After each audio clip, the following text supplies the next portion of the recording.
Hello and welcome back to another video by yours truly. Today's video is going to be about this beautiful Tissot Seastar 1000 Powermatic 80 in this beautiful sunburst green dial.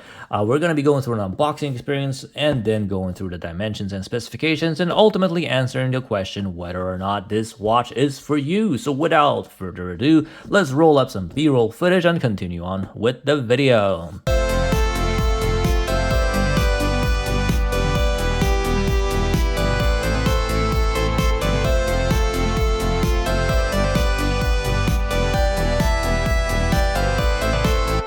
Now, in terms of the unboxing experience, there is not much to see. This is the classic Tissot box. Usually, it will come with an outer white shell like this. This is the Tissot Bellissima for the ladies out there that will make a video about it soon. So, Tissot box, as well as a little pouch for your watch and the instruction manual inside. So let's take a look at the watch itself. The watch comes with solid bracelet with solid links, solid end links. Unfortunately, it comes with a press clasp, but it does have a diver's extension because it does have 300 meters of water resistance if you do intend to get it wet under the sea. We have a screw down crown, hand winding, of course, as well as hacking, Powermatic 80 movement with 80 hours of power reserve. I really like right here, the looms on all the indices as well as on the pip of the second hand. The second hand is shaped like a T for Tissot, a very classic, a trademark from them. Tissot 1852, as well as Seastar Powermatic 80 and 1,000 feet or 300 meters of water resistant with the date at the 6 o'clock. In terms of the operations of this watch, of course, you guys are probably familiar with the Powermatic 80. First position of the crown, you can set the date. And then the second position, you will hack the second hand in order to set the time. Now, in terms of dimensions and specifications, 43 millimeters in diameter, 12.7 millimeters in thickness, and 49.5 millimeters in terms of the lug to lug. So that is a big watch, a big chunky heavy watch. Sapphire crystal right here, as well as a beautiful display case back for the Powermatic 80 movement. 300 meter water resist, unidirectional bezel with loom on all the indices as well as on the bezel itself, and the little pip right here on the second hand. Super luminova, if I am not mistaken. I will be showing you guys the loom later on in the video. So it's a very nice watch. It wears very big, of course, with the nearly 50 lug to lug and the 43 millimeter case. It will definitely wear bigger, so like for me it is a little bit too big. I am selling this watch from one of my good clients, so I'm probably not going to be keeping this watch for myself, and probably will have a buyer picking it up tomorrow. So this is why I'm making this video right now.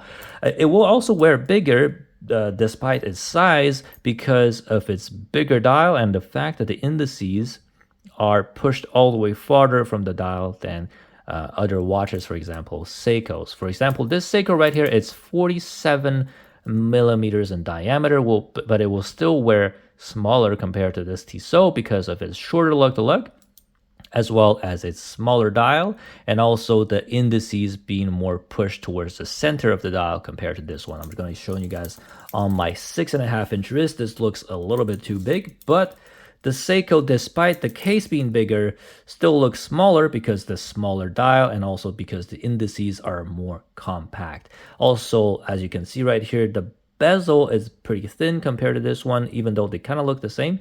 The bezel is pushed away out, leaving more place for the dial, so it will make the watch look a little bit bigger. So I would say that, this is probably a nicer watch for gentlemen out there with 7-inch, 7.5-inch wrist. Will definitely look good on them. But if you have a smaller wrist, I don't recommend this watch for you. The only downside of this watch that I see in terms of the finishing is this, clasp right here with the press clasp and this cheap material right here.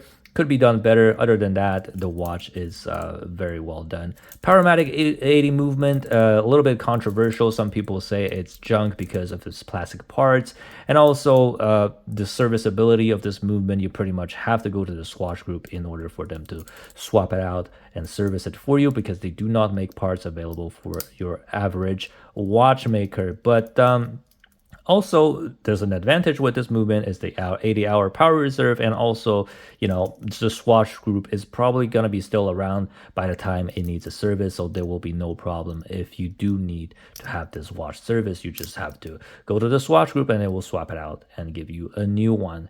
So very nice right here. Of course, 3 positions of micro adjust. I've shown you guys the diver's extension right here. 300 meters of water resist is more than the typical dive watch with the 200 meters, but it is very nice, very chunky, very robust, very nice watch overall. So let's answer the question whether or not you should buy this watch or not. If you are a Tissot fan, if you really like this like sunbursty dial effect, if you're a bigger guy with a bigger wrist and you want something substantial, premium quality with a long power reserve from a nice entry-level Swiss brand, and obviously no question about it, this is a good option for you. If you are a smaller guy, for example, this might be a little bit too big, especially with the nearly 50 lug to lug and the giant dial, as well as the 43 millimeter case size, plus the crown is probably going to be like 45, so it's probably a little bit too big if you have a smaller wrist. Obviously, there are other beautiful watches on the market, namely from Seiko. You can get a Seiko Diver, Seiko Prospex along the same price compared to this one, and with Seiko you will probably be getting a better class than this. But if you wanted something that is Swiss with a nice power reserve from the Swatch group, this one can go wrong.